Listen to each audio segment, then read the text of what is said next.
Yuri, um homem de cabelos encaracolados e escuros. Ele veste uma camiseta branca e uma calça preta. Atrás dele, há um fundo verde. Tem uma frase que eu adoro. Por que não é resposta.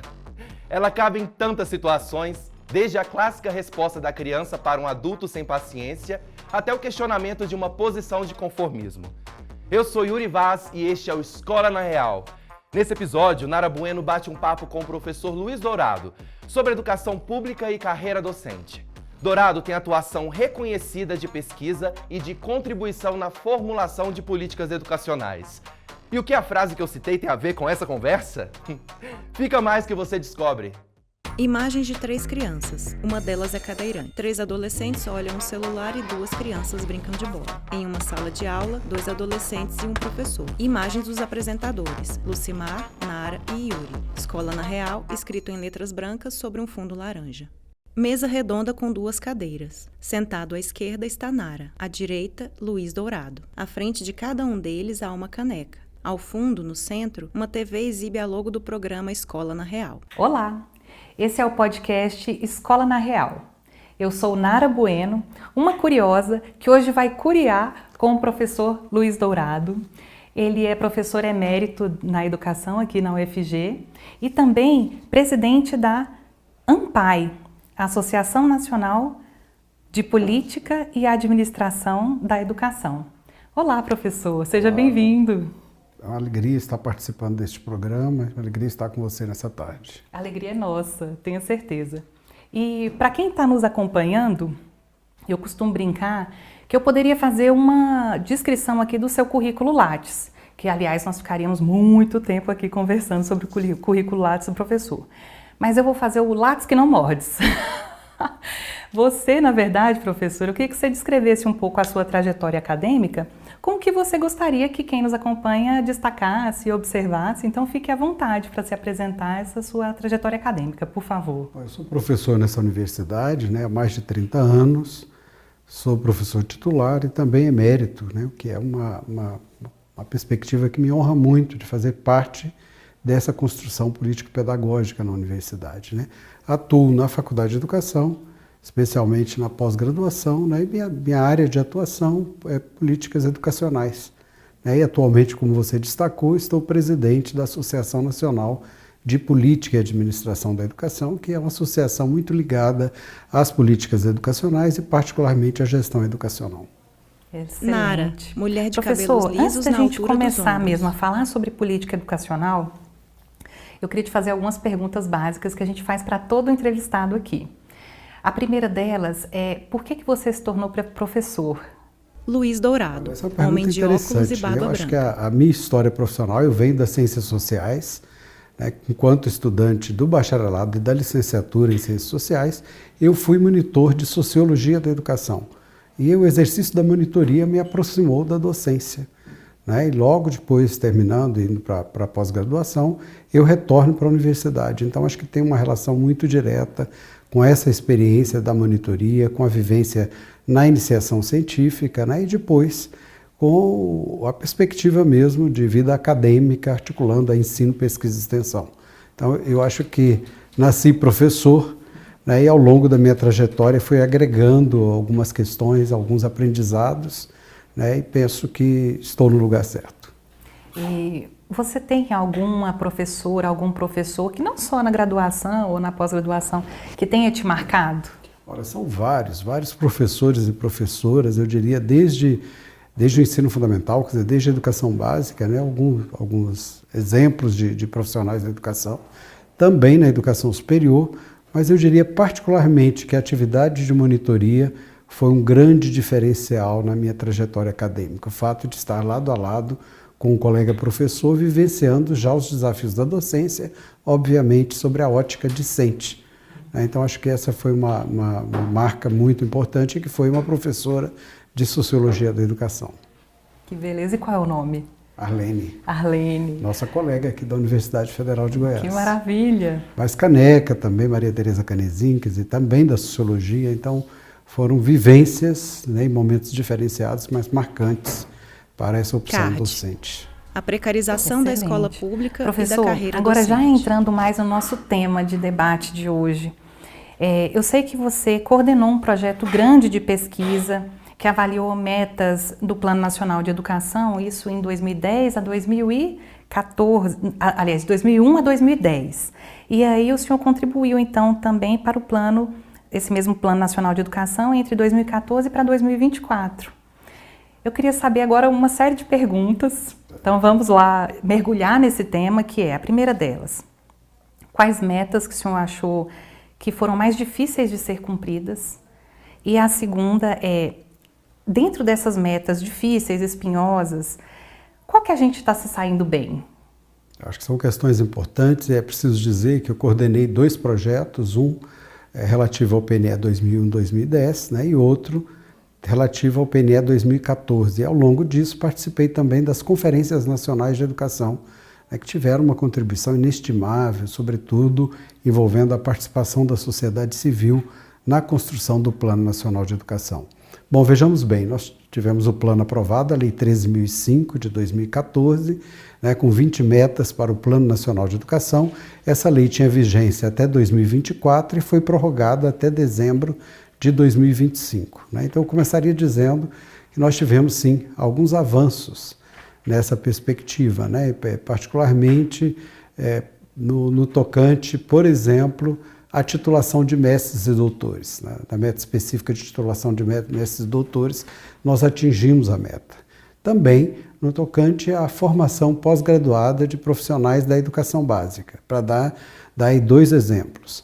Mas nós temos inúmeros desafios. São 20 metas, mais de uma centena de estratégias, não é?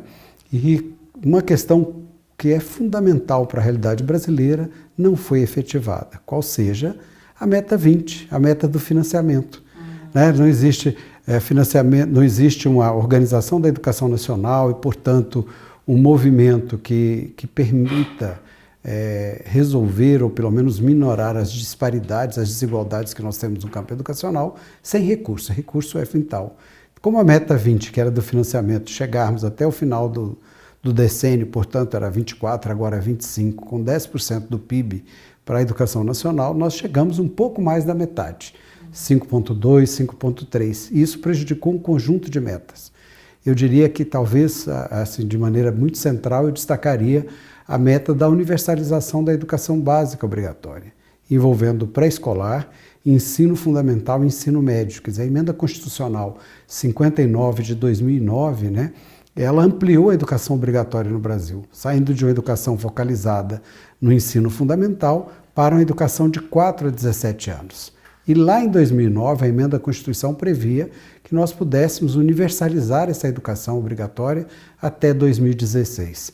Estamos em 2025 e ela se coloca como uma nova, são mais novas metas, são 3 metas aí na verdade, que é o pré-escolar, o fundamental e o médio, no novo Plano Nacional de Educação, porque está em tramitação no Congresso Nacional a discussão do projeto de lei 2614 de 2024. Né? Quer dizer, então, eu diria, a universalização da educação básica obrigatória nos nossos países aqui latino-americanos praticamente já se efetivaram. Esse é um desafio para o Brasil, um desafio central.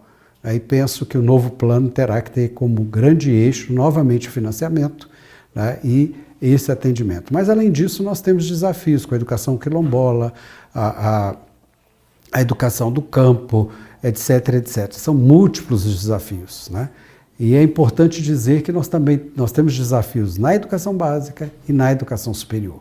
Então, muito do não cumprimento do atual Plano Nacional de Educação deve-se à não garantia do financiamento. Então, o financiamento é estruturante nessa discussão. Se corta o dinheiro, como é que aquela escola vai oferecer para o discente, para as discentes, uma educação de qualidade, né? Porque tudo depende, então, do recurso. Porque, na verdade, o financiamento, né, como você disse, não se dissocia da gestão de políticas. Né? Então, para nós avançarmos face à dívida histórica do Estado brasileiro, há que se ter recurso novo. Não é preciso equipar a educação nacional, isso inclui, inclusive, garantir processos que valorizem os profissionais da educação. A valorização dos profissionais, não só dos professores, mas sobretudo deles, envolve formação inicial, formação continuada, carreira, salários, condições de trabalho e de saúde desses profissionais. Então, são múltiplos os desafios. Né? E também num estado que a desigualdade nossa não é só regional. Ela é regional, ela é estadual, ela é municipal, ela é institucional e interinstitucional. Então há que se fazer um grande esforço para a melhoria da qualidade da educação nacional. Professor, vamos fracionar, porque você falou muitas coisas interessantes e eu quero agora pensar dentro dessa sua resposta. A primeira delas é muito simples, na verdade, provocar quem está nos acompanhando, porque muitas vezes a gente fala assim, nossa, tem que estudar, nós temos no quadro tantos mestres, tantos doutores, e aí de repente a resposta do senso comum é para quê? Não precisa de mestres e doutores, e no fundo esse é um objetivo que foi alcançado, que está sendo alcançado. E aí eu queria te perguntar o porquê que é tão importante a gente ter então professoras e professores que se qualificam, profissionalizam mais, verticalizam nos seus assuntos e se dedicam aos mestrados e doutorados. Essa questão é importante. Eu quero destacar que antes de maneira articulada aos mestrados e doutorados, nós precisamos garantir a formação inicial. Então é preciso uma formação inicial de qualidade, é preciso que, por exemplo, para atuação na educação básica, independente se na educação infantil, no fundamental, no médio, na educação de jovens e adultos, quilombola, campo, né, nós precisamos de professores com formação em nível superior. Então esse é um grande desafio, nós ainda não atingimos essa meta. No tocante à pós-graduação, sim, sobretudo no setor público. No setor público nós temos prioritariamente mestres e doutores nas nossas universidades, institutos federais. Mas essa ainda não é uma realidade do setor privado. E essa questão da qualificação, ela se articula ao exercício da docência, uma vez que na educação superior, o ensino, a pesquisa e a extensão devem, por preceito constitucional, serem indissociáveis. Então, é preciso pensar que para avançar na produção do conhecimento, na disseminação do conhecimento, nós precisamos garantir essa formação pós-graduada. Então, nós temos um desafio no Brasil que, pensando de maneira articulada, nós temos que garantir a universalização da educação básica obrigatória para todos, nós temos que garantir direito à educação para aqueles que não tiveram essa educação obrigatória no tempo da educação obrigatória hoje é de 4 a 17 anos, quer dizer, por isso a educação de jovens e adultos e outros formatos pedagógicos. Nós precisamos garantir uma formação superior, daí a importância da expansão das matrículas na educação superior, sobretudo pública.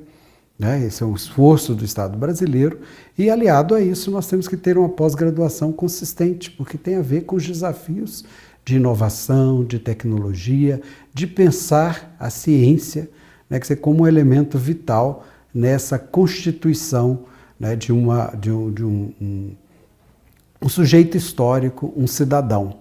Então, o acesso ao conhecimento, o acesso à produção científica é algo a ser democratizado no nosso país. Por isso, envolve desde a garantia lá da educação infantil à pós-graduação. Poderíamos dizer que esse é um desafio sistêmico e que, portanto, deve ter políticas setorizadas, direcionadas, para estimular desde a expansão da educação básica obrigatória, que eu repito, de 4 aos 17 anos, como as demais modalidades educativas, a educação superior, no sentido de tornar a universidade um espaço mais amplo. Nós ainda temos uma educação superior de elite, ainda que tenhamos movimentos, ainda um privilégio, mas é preciso se tornar um direito, e é por isso que ações afirmativas, como as leis de cotas, são tão importantes. Chegaremos lá. Uma coisa que eu percebi, professor, é que antes a gente costumava facetar. Então, a educação básica como um universo específico e a educação superior como outro universo específico. Mas, pelo que eu estou entendendo, o senhor acha que elas são complementares e não diametralmente opostas. É isso, então elas se complementam. Não dá para pensarmos a educação superior dissociada da educação básica e vice-versa. Os desafios são de nós avançarmos na garantia do direito social à educação. Primeiro essa compreensão, é um direito social e é um direito humano. Então tem aí um conjunto de aspectos que a própria Constituição Federal traduz como direito, esse direito da pessoa, e aí nós precisamos pensar sim, eu cada vez mais acho que quanto mais alinhados estivermos as políticas de educação básica com as políticas de educação superior, maiores êxitos nós teremos no exercício profissional na dinâmica formativa e, portanto, na melhoria da qualidade do ensino, seja na educação básica, seja na educação superior. Em outras palavras, eu acho que a universidade, por vezes, tem que romper com a sua lógica dissociada da educação básica e a educação básica também criar canais de maiores conexões. Não dá para pensarmos essas políticas divorciadas, ou até para reforçarmos alguns discursos que querem dicotomizar. Falar, olha, precisamos investir na educação básica. Nós temos sim que investir na educação básica, mas temos também que investir na educação superior.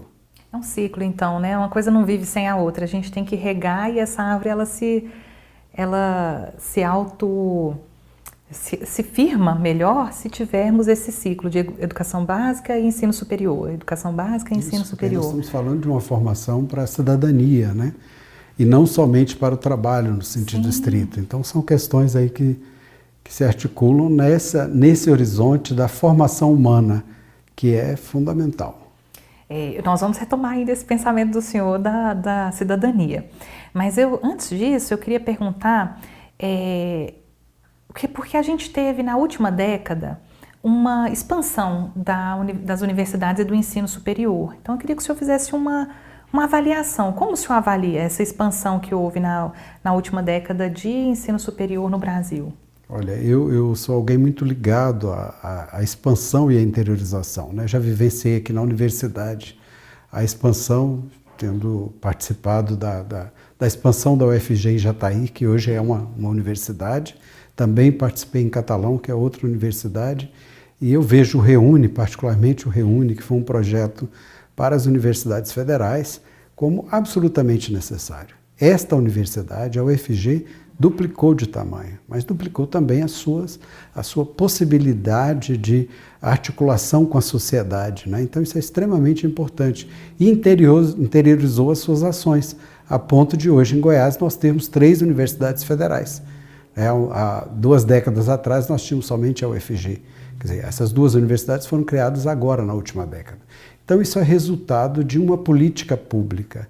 Eu acho que uma política pública de expansão de oportunidades educacionais, ela deve ser valorizada. Eu acho que então o movimento, e aí falando particularmente do REUNE, que foi esse processo de expansão e de interiorização das universidades federais, foi algo extremamente importante. De igual modo, a expansão dos institutos federais. Né? Quer dizer, nós tínhamos apenas um Instituto Federal em Goiás, nós temos agora 2, e isso vai acontecer no Brasil como um todo. Mas eu quero ressaltar também a importância da expansão e interiorização das universidades estaduais, né, que são uma realidade no país como um todo. Então, veja bem, se nós estamos falando que temos que garantir, democratizar acesso, permanência com qualidade social, certamente que alargando as oportunidades para a educação básica, faz-se necessário também fazermos o mesmo para a educação superior, né? Então, eu vejo essa política como uma política extremamente importante na perspectiva do direito social. E ela veio junto com ela outras políticas como assistência estudantil, né, a própria lei de cotas, não é? Quer dizer, tornando essa universidade uma universidade mais plural, mais democrática, né? Então, veja bem, não é só expansão, não é só interiorização, é também democratização. E a democratização não basta ser de acesso. Eu não posso garantir que apenas os estudantes cheguem à universidade, né? É preciso que eles tenham condições de fazer a formação. E por isso as políticas de assistência estudantil são tão importantes. É um conjunto de políticas que se articulam. E quando nós estamos falando isso, eu quero dizer que para a educação básica também. Quando hoje estamos discutindo no ensino médio os desafios para o ensino médio e tem uma política como o pé de meia, né, que é de garantir condições de permanência, isso é fundamental. Porque boa parte dos adolescentes, né, aí nesse corte etário para o ensino médio, se não tiverem uma bolsa, se não tiverem um apoio, terão que se inserir no mercado de trabalho. Então, é preciso dizer, cumpre ao Estado garantir acesso e permanência. Então, vejo com bons olhos, sou um defensor da expansão, da interiorização, e isso, inclusive, permitiu que muitos dos egressos dos nossos mestrados e doutorados tivessem também oportunidades de trabalho na universidade. Então veja que poderia falar, bom, mas tem um conjunto de limites? Certamente, eu não quero aqui fazer uma leitura, né, nós temos limites sim, mas avançamos na garantia do direito. E esses limites nós vamos ter que enfrentá-los. Quer dizer, eu prefiro ter um grande problema em função de uma expansão do que negar a expansão. Sim, e mais estudantes inseridos nesse contexto de universidades e, de preferência, um ensino público de qualidade, acessível a todos, onde eles possam se manter. Sim, eu sou uma entusiasta também da sua bandeira, professor. Então, estamos juntos. Em relação ao ensino básico, o senhor falou de alguns desafios. Eu queria que o senhor nominasse, então, alguns desses desafios, e uma das grandes críticas que a gente consegue perceber é que o ensino básico ele tem uma baixa qualidade. Então, a baixa qualidade do ensino básico é um senso comum repetido por diversas vezes na sociedade que nós temos a formação de pessoas analfabetas funcionais. Isso é uma grande crítica e eu acredito que não basta só a gente combater, a gente tem que encarar essa crítica e entender por que ela existe, por que foi criado esse senso comum, mas também identificar o problema, mas identificar também ali os caminhos de solução. Fala um pouquinho para a gente sobre... Vou falar um pouquinho disso, mas eu quero dizer que nós temos uma qualidade na educação superior também. Nós temos uma boa qualidade e temos ao mesmo lado uma péssima qualidade. Nós temos instituições díspares nessa perspectiva da oferta da educação superior. Então, quando eu olho para a educação, eu não posso, na minha avaliação, penalizar a educação básica. Eu acho que temos sim problemas na educação básica e esses problemas não estão somente no setor público, estão também no setor privado. Então, a primeira questão basilar é esta, né? E acho que o grande desafio para nós, hoje, na educação básica, pensando os desafios que são de etapas e de modalidades educativas, não é de garantirmos o direito a próprio acesso à educação com qualidade, direito a dinâmicas formativas mais ampliadas, né, ao que é chamado de aprendizado e desenvolvimento. Hoje a gente tem uma métrica muito ligada ao aprendizado, esquecendo as perspectivas de desenvolvimento desse próprio estudante, né? Então, quando eu penso em educação infantil, eu tenho que pensá-la de maneira contextualizada. Eu preciso pensar instituições educativas que sejam adequadas àquele corte etário. Por exemplo, de creches de 0 a 3, os desafios são distintos de 4 e 5. Né? De igual modo, eu tenho que pensar quais são os desafios do ensino fundamental, né? Percorrendo um pouco essa trajetória dos 6 aos 14 anos, da educação média, educação de jovens e adultos. Quer dizer, então, o primeiro exercício é entender que essa educação básica ela é marcada pela diversificação e diferenciação. Então, eu preciso ter políticas que acolham. E aí a diversidade é fundamental. Não basta respeitar, é preciso valorizar a diversidade. É preciso pensar a educação articulada aos territórios, aos desafios aí postos. Então, quando eu penso em educação indígena, eu tenho que pensar na formação dos profissionais indígenas. Eu preciso pensar que a língua materna não é a língua portuguesa, ela é também. Né? Então, são inúmeros os desafios. Então, acho que pensar as políticas de gestão, como nós já falamos do financiamento, é preciso pensar essa gestão de políticas mais integradas. É preciso considerar a participação desses diferentes segmentos também na construção de que instituição queremos, né, de que projetos formativos. Então, acho que esse é um debate importante a ser feito no Brasil e que envolve a questão da qualidade. E aí, qualidade nos remete a um outro tema importante, que é o da avaliação. E o que nós temos hoje na educação básica? Nós temos uma avaliação centrada em exames e uma avaliação de resultados. É preciso inverter essa ordem. É preciso pensar numa avaliação diagnóstica, formativa. Né? Este é um desafio muito grande. É preciso, de fato, considerar essa população, as suas condições objetivas, não para naturalizar essas condições objetivas, mas para superá-las a partir de um projeto amplo que vai considerar essa diversidade, que vai considerar as questões do território e, obviamente, entender que o processo formativo ele vai muito além da aquisição de algumas habilidades e competências. É preciso pensar essa formação, que é uma formação para uma visão de mundo, de homem, de sociedade, de formação. Acho que esse é um grande desafio para nós. Mas é um desafio na educação básica e é também um desafio na educação superior. Né? Então, penso que as nossas universidades, os institutos federais, podem contribuir muito com a educação básica. Né? Vamos pensar o caso da UFG. Boa parte da formação da UFG está ligada aos cursos de licenciatura, aos cursos de formação de professores. Ora, nós podemos fazer de espaços como estágios supervisionados, como prática como componente curricular, um conjunto de vivências e de articulação com a educação básica, considerando inclusive o nosso CEPAI, que é o que seria equivalente aos colégios de aplicação em outras instituições, como esse espaço de integração e de articulação.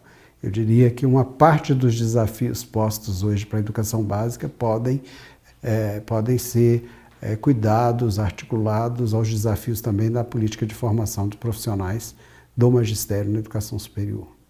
Sim, engraçado, parece que a gente pega uma criança, introduz ela no sistema básico de ensino, desde muito pequenininha, muito bebê, vai colocando grades curriculares, e eu não estou usando essa palavra por acaso, né? Então são grades curriculares, quando ela chega lá no final, entra na universidade, que também tem essa mesma, é quase que uma natureza de tolhimento, e lá no final da universidade a gente vai perceber que aquelas competências adquiridas talvez não sejam as que a gente precisa nem na sociedade, nem para o desenvolvimento humano, né? Então, é um descompasso entre essa trilha educacional para o que a gente precisa na sociedade, não só para uma profissão, para o exercício, não só para ser útil na sociedade, mas também para ser feliz. Será que eu me arrisco a usar essa palavra aqui? Você pode arriscar sim, mas talvez o conceito mais completo fosse, de fato, formar para a cidadania, né? Nessa perspectiva de respeito aos próprios direitos, a essa inserção, à diversidade, a um acesso ao saber historicamente produzido, né? E não necessariamente recortando isso a partir de uma dinâmica curricular tão estrita. E você tem toda a razão quando você fala das grades, porque, na verdade, isso tem a ver com a lógica de militarização do nosso país, né? A trajetória curricular se tornou uma grade, quer dizer, o que limita. Mas isso também se dava em delegacias de ensino. Não é um acidente de percurso, né? Não é um acidente de percurso. Quer dizer, então é preciso reinventar as políticas, né, e gestão da educação, as formas de organização da educação nacional. Isso implica, por exemplo, questões como o ambiente escolar, a enturmação, tudo isso é importante para pensar o processo formativo, né? Então, acho que é pensar essa instituição educativa como espaço do acolhimento, como esse espaço da formação e das aprendizagens. Por exemplo, no caso do ensino médio, é fundamental considerar que nós temos juventudes. Sim. Né? Isso parece que eu estou falando, quer dizer, é de uma obviedade, mas é fundamental. É ignorado. Então, pensar o direito à educação é pensar a partir dessa riqueza e não anular essa riqueza com o empobrecimento que, por vezes, acontece, por exemplo, com a Base Nacional Comum Curricular, que enfechou tanto, que é uma grade, e agora é uma grade que você já tem os conhecimentos previamente definidos, as atividades. Se você coloca junto com isso a plataformização, nós temos um empobrecimento enorme, né? E é preciso estimular a curiosidade, o conhecimento, a inovação, né? Então, um pouco aquela história do Castelo Rá-Tim-Bum, né? Porque não é resposta. Né?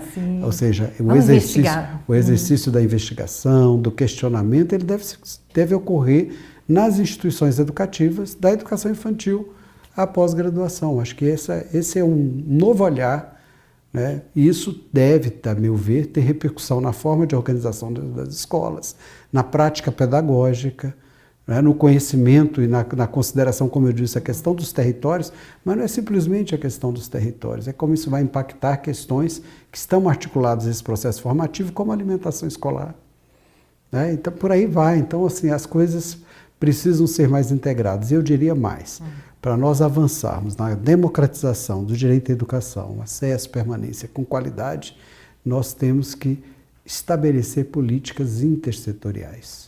As políticas educacionais devem estar articuladas às políticas de saúde, de assistência social, etc, etc. Né? Quer dizer, então, é pensar que, para avançar na perspectiva do direito, né, criando mais direito, obviamente nós temos que avançar nas políticas sociais. Isso tem um papel importante, que é sairmos também de um horizonte de políticas de governo para políticas de Estado. E qual é o salto disso? É a participação. Então, movimentos como conferências educacionais são fundamentais. Eles são formativos, mas são também espaços de deliberação, de discussão, de participação. Professor, eu vou chamar um intervalo aqui, vocês vão ficar com um recadinho do Yuri logo mais. Escola na Real. Yuri. Importante demais termos professores como Luiz Dourado, que além de pesquisador especialista em políticas de educação, tem uma trajetória reconhecida em defesa da educação pública como direito social e humano. O Escola na Real apresenta projetos e discussões voltadas à reflexão sobre educação pública inclusiva e emancipadora. Imagens dos apresentadores Lucimar, Nara e Yuri. Escola na Real, escrito em letras brancas sobre um fundo verde. Imagens dos apresentadores Lucimar, Nara e Yuri. Escola na Real, escrito em letras laranja sobre um fundo creme. Então a gente está retomando aqui esse bloco com o professor Luiz Dourado. E o professor ele deixou algumas migalhas de pão para a gente retomar agora uma discussão que eu acredito que seja muito importante para quem nos acompanha, porque então o nosso público maior aqui são professoras e professores. E uma reclamação comum que vem da categoria é a desvalorização. Essa desvalorização, professor, ela é intencional, ao meu ver, vamos ver o que o senhor acha sobre isso, e eu me lembrei muito de uma fala de Darcy Ribeiro, que ele dizia assim: o desmantelamento da educação brasileira não é por acaso, não é uma crise, é um projeto. Me fala um pouquinho sobre isso. Luiz Dourado. Você foi fantástica ao retomar o Darcy, né? Porque eu tendo a concordar com ele, né? Na verdade, nós temos como dinâmica societária uma negação à educação pública. Esse é o primeiro aspecto. Bom, se é uma negação à educação pública, é uma negação também aos profissionais que constroem a educação pública. E como disse lá o Darcy, quer dizer, isso não é uma crise, é um projeto societário. Mas nós temos outro projeto societário. E esse outro projeto societário, ele defende a educação. Mas defende a educação adjetivando, e eu quero aqui destacar, é importante que a educação seja pública, mas não é suficiente. Ela precisa ser pública, ela precisa ser popular, no sentido de que seja para todos. Mas não é suficiente que ela seja pública e popular. Ela deve ser pública, popular, gratuita, seja para todos, gratuita, com gestão pública. O que significa dizer, né, que aqui estou me opondo a processos como a militarização, a processos como as organizações sociais na educação, entendendo que nós precisamos fortalecer o setor público. Então essa educação que está sendo aqui adjetivada, que tem que ser pública, popular, gratuita, com gestão pública, também precisa ser laica, né? Democrática, inclusiva e de qualidade social para todas as pessoas. Então, acho que a gente ter clareza de que não basta que a educação seja pública, mas que tem esses desdobramentos, eu diria que é um ponto crucial. Bom, aliado a isso, nós, para rompermos com esse projeto, né, nós precisamos de uma educação que cumpra o preceito constitucional, que é de formação para o trabalho, mas para a cidadania. Então, é uma formação ampla. Logo, essa educação não pode ser esse objeto de domesticação, de controle, isso que hoje setores à direita... Ou de lucro, né? Que setores aí, que nós temos um embate na sociedade muito grande, que quer aligerar o processo formativo. Ao contrário, nós temos que ampliar o repertório formativo, essas dinâmicas formativas. E para isso, é fundamental que os profissionais da educação sejam valorizados. Quem são esses profissionais da educação? São os professores, mas são também os funcionários. Quando eu penso em educação básica, são os professores, pesquisadores, no caso da educação superior, e também os técnicos. Quer dizer, enfim, é preciso pensar esses profissionais da educação e a sua formação. É por isso que o conceito de valorização vem sendo construído. Eu tive a oportunidade de coordenar os documentos referências da Conferência Nacional de Educação Básica de 2008, a Conferência Nacional de Educação de 2010, 2014, a Nacional Popular de 18 e de 22, e participei agora da CONAI de 2024. Ao longo dessa caminhada se construiu um conceito que é muito bacana, e eu quero falar para você, profissional da educação, que é o de valorização dos profissionais da educação. Olha, o que envolve a valorização? Formação inicial, formação continuada. Então, nós precisamos que professores, que técnicos, que especialistas tenham garantia a uma formação inicial, no mínimo de formação superior, mas também pós-graduada, com mestrado e doutorado, né?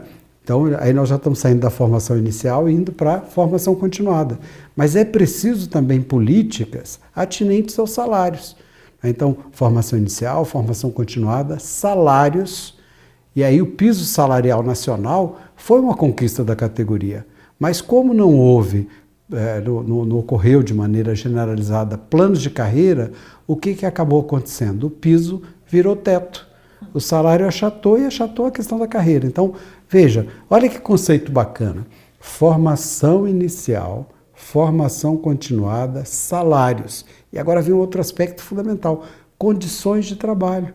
Condições de trabalho, mas também condições de aprendizagem, porque nós estamos pensando na instituição educativa como um todo, nos profissionais da educação, mas também nos estudantes, pensando processos de participação nas instituições educativas, desde o conselho escolar, lá, os órgãos superiores nas universidades, mas pensando, por exemplo, o Grêmio Estudantil, a participação estudantil na universidade, quer dizer, tudo isso tem a ver, não é, com essa coisa. Agora, como é que isso vai se articular com a valorização?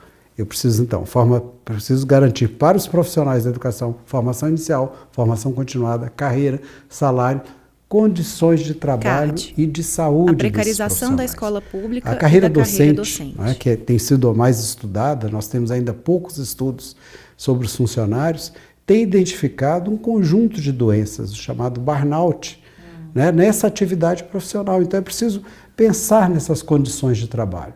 E uma das coisas que mais recentemente tem impactado a condição docente tem a ver com a precarização. O que é a precarização? A precarização, entre outras questões, é você negar o acesso à condição docente por concurso público.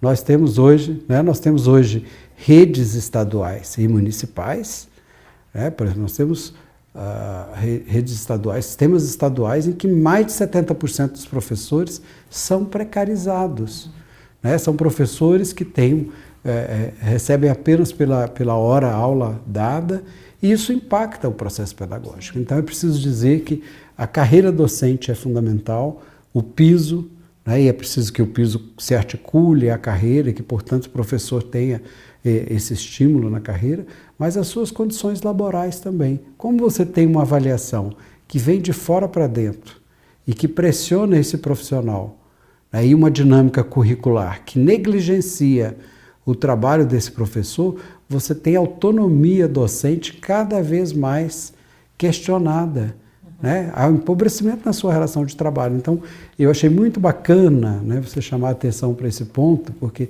nós não avançaremos em educação se nós não tivermos um projeto de sociedade que seja um projeto, né, de garantia de valorização desses profissionais. Para isso, a gente precisa, inclusive, né, de plano de cargos e salários, que no caso da educação básica, garantam que o profissional possa ter dedicação a uma instituição educativa. Hoje o professor às vezes trabalha em 3, 4 instituições, quer dizer, numa condição absurda, é quase um Uber, né, nessa atividade. Nenhum problema quanto à atividade profissional do Uber, mas estamos falando um processo de uberização docente, né? Quer dizer, então, como pensarmos essa sociedade? Então, essa valorização implica em considerar este profissional, implica em considerar também escola com graus progressivos de autonomia. A escola cada vez mais tem perdido isso. E quando essa escola pública ela é privatizada, aí a perda ainda é maior. Quando essa escola pública é militarizada, o controle, né, estabelecem, quer dizer, novas perspectivas que vão na contramão daquela dinâmica de uma escola que seja esse espaço formativo mais amplo e de uma escola para a cidadania.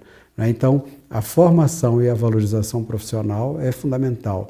A realização de concursos públicos é vital. E esses são pontos que o novo Plano Nacional de Educação deve abordar com certeza. Então, formação inicial, formação continuada, carreira, salários, condições de trabalho e de saúde dos profissionais. É por isso que o atual plano, inclusive, fala, né, que os salários deveriam ser equivalentes, os salários dos profissionais do magistério deveriam ser equivalentes aos demais profissionais de nível superior.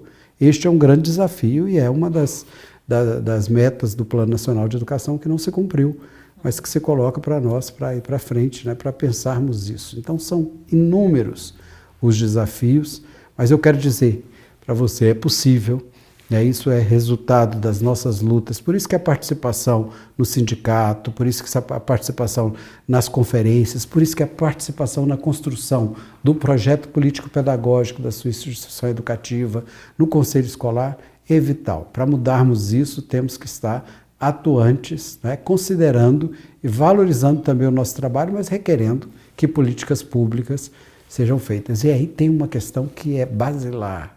Quando eu digo basilar, eu estou falando é fundamental, que precisamos avançar na cooperação federativa neste país, na relação entre a União, Estados, Distrito Federal e municípios, pensando projetos orgânicos. E é por isso que eu tenho defendido que o Plano Nacional de Educação deve ser o epicentro das políticas de Estado para a educação nacional, de igual modo nos estados, os planos estaduais, né, no Distrito Federal, o plano distrital, e nos mais de 5.500 municípios, os planos municipais. É preciso que plano nacional se articule, né, que os planos estaduais se articulem ao nacional, o municipal se articule ao estadual e ao nacional, e políticas orgânicas. Por isso precisamos sair também. É um SUS da saúde. Um SUS da saúde, da educação. Você tem toda a razão. Eu advogo e defino aquilo que está na Constituição Federal, resultado da Emenda Constitucional 59. É preciso instituir um sistema nacional de educação. E o atual plano trouxe isso, né, colocando inclusive que o Sistema Nacional deveria ser instituído dentro de 2 anos, porque parte de um pressuposto que ele está constituído, ou seja, tem bases constitucionais, mas é preciso que ele se institua para dar materialidade a uma nova relação, inclusive, que envolvam instâncias de negociação e pactuação envolvendo a União, Estados, Distrito Federal e município. Para você que está nos assistindo, pode parecer um tema muito complexo, né? Mas o que a gente está falando é que a organização da educação nacional precisa ser objeto de uma ação de pactuação e de negociação sobre a coordenação da União, mas envolvendo Estados, Distrito Federal e municípios. Isso é o Sistema Nacional de Educação, que está sendo discutido no Congresso Nacional, foi aprovado no Senado e está agora na Câmara. Então nós temos que fazer também pressão, né, para que a gente tenha um Sistema Nacional de Educação que possa, obviamente, no marco de um federalismo cooperativo, criar uma sinergia, melhores condições para isso que nós estamos chamando que é fundamental, democratização do acesso, permanência com qualidade social, na educação básica e na educação superior. Professor, é extraordinário. Quando você estava falando, eu estava aqui pensando, fazendo paralelos, que eu acho que também o nosso público faz isso, né? Enquanto vai escutando esses dados e essas ideias, vai fazendo paralelos. E eu tive um paralelo aqui, que para quem é de longe, que nos escuta aí desse Brasilzão enorme, eu vou contextualizar. Nós estamos então em Goiânia e Brasília, capital federal, está pertinho. E tem uma rodovia que liga, né, uma BR que liga Goiânia a Brasília. O que aconteceu há uns anos atrás é que essa rodovia ela foi sendo melhorada. Então, de vez em quando pavimentavam, faziam uma melhoriazinha aqui, outra melhoriazinha ali. E eu não sei se o senhor se lembra. Como eu sou do entorno do DF, isso me marcou muito. Porque em um certo momento, a rodovia estava maravilhosa. Muito boa. E de repente, ela foi privatizada. Então, quer dizer, o Estado pavimentou a rodovia, fez as melhorias, colocou a sinalização e quando ela estava assim, pronta para ser gozada pela população, ela foi vendida, privatizada e agora quem quiser utilizar tem que pagar ali 2 pedágios para chegar até Brasília. Eu fico cá pensando, sem nenhum tipo de retorno, então ela não foi comprada, ela foi privatizada. Quem privatizou ela só está ganhando lucro na parte da rodovia já feita com todos esses recursos que são nossos. Eu fico cá pensando, então, fazendo esse paralelo dessa privatização e o que a gente tem visto no movimento da educação é assim, talvez até seja o oposto, não é nem não melhora para privatizar não, mas é deixa acabar, então deixa aquela escola ou aquela, que é a crise que o Darcy Ribeiro enunciava para a gente, né, que era um projeto. Então deixa essas escolas acabarem, a gente deixa o profissional da educação à míngua, e de repente, quando tiver tudo esfacelado, tem uma solução ideal, que é a privatização, e aí a gente vai para o mercado. E os poucos, eu não diria nem os poucos, eu vou até corrigir essa palavra, porque as experiências que nós temos em relação a isso, essa privatização do ensino, ela não tem sido boa para o resultado que a gente almeja aqui, que é esse cidadão. Então, é a educação para a cidadania. Nessas oportunidades que a gente teve essa privatização, seja ela do ensino básico ou do ensino superior, o que a gente viu foi o estrangulamento do ensino para um resultado final e uma educação que corta atalhos para que o cidadão seja o menos crítico e autônomo possível. Então, eu queria que o senhor articulasse esse caminho que a gente tem trilhado, que ele tem sim que ser modificado, que é para essa mercadologização ou privatização do nosso ensino, e para um outro caminho possível, e aí a utopia do Darcy Ribeiro, digamos, né? Desse outro caminho de cidadania. Faz esse paralelo para a gente? Olha, eu acho que para pensar essa educação pública que nós estamos aqui defendendo, né, uma questão crucial é não abrirmos mão da soberania nacional. Acho que esse é um primeiro ponto. E a soberania nacional está sendo atacada neste momento no nosso país. Eu quero dizer para você, profissional da educação, você tem a ver com isso. A defesa da soberania, a defesa da democracia, da democratização do Estado brasileiro é parte fundamental para garantirmos uma educação pública de qualidade. É um desafio de todos nós. O segundo ponto é dizer, não interessa ao mercado a melhoria da educação nacional. O mercado tem interesse, pela sua própria natureza, não é, em apropriação do fundo público. A apropriação do fundo público, fazer disso, obviamente, dinâmicas que lhe favoreçam. Né? Quer dizer, então, não tem essa preocupação. Nós temos sim esforços da educação pública e precisamos aprimorá-los para que essa educação pública seja cada vez melhor para todos. E é por isso que a questão da diversidade é uma questão fundamental nessa construção dos direitos humanos, na perspectiva de uma escola cidadã, mas também de uma formação ampla. É preciso valorizar os profissionais da educação, quer dizer, todos esses são desafios. Agora, o que nós temos como lógica hoje? Que é uma lógica mundial, mas que no caso brasileiro se coloca como um grande interesse. Nós não temos mais só a conjugação do verbo privatizar. Nós temos um processo de financeirização que é muito mais amplo, né? Não vou aqui discutir com vocês essa questão, mas falar, olha, o Luiz falou lá, tem um processo de financiarização. Esse processo de financiarização ele é transnacional. Então, há um interesse desse setor de mercado que não é mais só nacional. E no nosso caso, como nós temos inúmeros desafios, nós temos uma dívida histórica, lembra lá, de acesso e permanência. Então, essa apropriação do setor público. E aí ele acontece com os dois movimentos que você falou. É de, por exemplo, militarizar as melhores escolas públicas, aquelas que têm, inclusive, condições objetivas físicas, né, melhores. E, além disso, você ainda coloca novos recursos. Ora, se esse novo recurso chega para a escola pública, ela vai melhorar. E nós não temos necessariamente uma mudança, uma melhoria nas escolas militarizadas. O que acontece é que essas escolas passam a selecionar estudantes, e aí nós já não estamos falando de educação para todos, isso é apenas uma frente. Mas nós temos também aquele outro caso de repasse de instituições, aí, independente das condições objetivas, para o setor privado, mas com um aporte de recursos tão efetivo que isso vai impactar. E a preocupação do setor privado, às vezes, é de maquiar a escola, é de melhorar a questão dos testes. O que nós temos que discutir aqui é que escola pública nós queremos. Por que nós queremos para todos? Por que nós queremos com qualidade? Por que é preciso valorizar os profissionais da educação? Por que é preciso estimular o protagonismo estudantil, juvenil? Por que essa escola tem que ser para crianças, adolescentes, jovens, adultos e idosos? Essa instituição educativa, ou seja, ser para todos. É por isso que é aquele mantra, ela precisa ser pública, popular, gratuita, com gestão pública, inclusiva, democrática e com qualidade social. É um desafio, mas é um desafio que se articula à defesa de um Brasil soberano, à defesa de um Brasil democrático, a defesa de eleições livres. Então, as coisas estão interligadas. Defender o direito social à educação é defender a democratização do Estado brasileiro. Então, não é uma luta impossível, mas ela é uma luta que deve envolver todos nós, estudantes, pais, professores, enfim, a sociedade em geral. A educação pública é um patrimônio da sociedade brasileira. Vendê-la, privatizá-la, né, significa romper com essa parte da soberania de um patrimônio que vem sendo construído, né, e que tem sido para todos, ainda que nem todos consigam chegar lá. Então, o que a gente tem que fazer?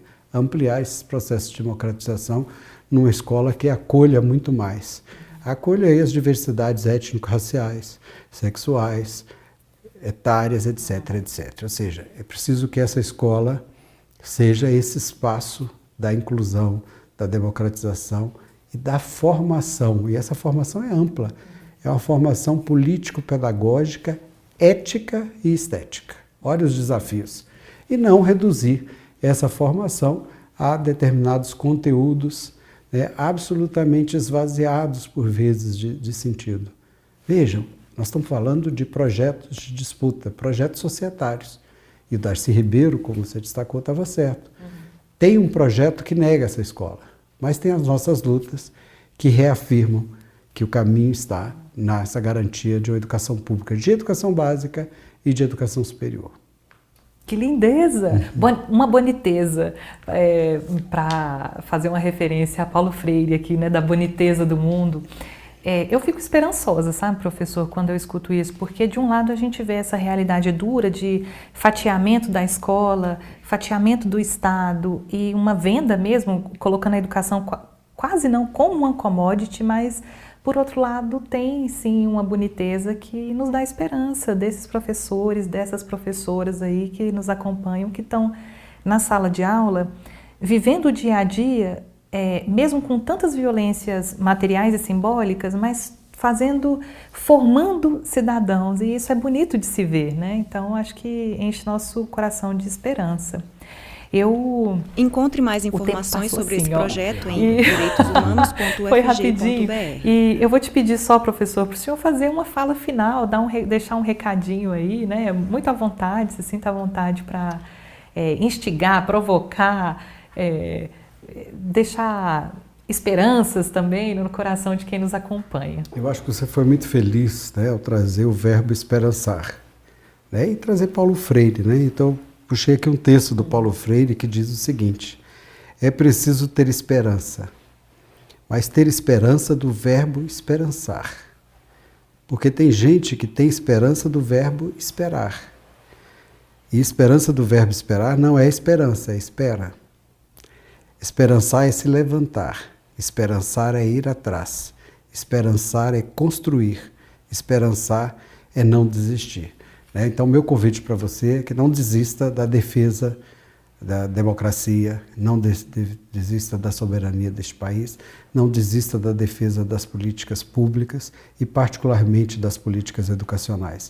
Vamos juntos construir essa escola pública, popular, gratuita, com gestão pública, inclusiva, laica, democrática, de qualidade social. Uma educação para todos. Esse é um desafio do Estado brasileiro que se articula às lutas pela democracia. E, seguindo Paulo Freire, né, vamos lutar para essa construção, entendendo que esperançar é levar adiante, esperançar é juntar-se com outros para fazer de outro modo. E que este um outro modo seja de uma sociedade cada vez mais democrática, de uma educação cidadã e emancipatória para todos. Acho que esse é o nosso desafio e estou certo que é a proposta desse programa, né? De pensar, de articular uma escola na real, uma escola viva, uma escola de participação, uma escola de encontros, né? De encontros de aprendizados, de respeito, né? E de valorização da diversidade. Acho que esse é um grande desafio seu, meu, nosso, e uma alegria muito grande ter partilhado essa sessão contigo, né, com questões assim tão oportunas. Te agradeço por essa oportunidade. Eu que agradeço, professor. Eu fiquei literalmente emocionada, porque eu acho que é importante a gente esperançar, não na espera. Eu achei até oportuno eu estar de verde, porque verde é a cor da esperança. Então, fica esse recadinho aí para quem nos acompanha, para que a gente pratique esse esperançar ativo nas salas de aula, semeando nas nossas discentes e nos nossos discentes um país livre, autônomo, soberano, feliz e que a gente possa plantar esse futuro. Até o próximo episódio, eu te vejo lá. Tchau, tchau. Escola na Real. E com esse texto inspirador de Paulo Freire sobre o esperançar, terminamos mais um episódio. Mas só por hoje, gente. Tem episódios novos sempre às quintas-feiras, às 8 da manhã, no canal e perfil Direitos Humanos UFG, no YouTube e Spotify. Para saber mais, siga nosso perfil no Instagram, @direitoshumanosufg, ou acesse o site direitoshumanos.ufg.br. Até mais. Créditos. O podcast Escola na Real é uma realização do Núcleo de Direitos Humanos da Universidade Federal de Goiás, com execução da Fundação de Apoio à Pesquisa e Fundação Rádio e Televisão Educativa e Cultural. Apoio da TV UFG, Laboratório de Luz e Cena e Laboratório de Tradução Audiovisual Acessível. E promoção da Coordenação Geral de Políticas Educacionais em Direitos Humanos da Secretaria de Educação Continuada, Alfabetização, Diversidade e Inclusão do Ministério da Educação do Governo Federal.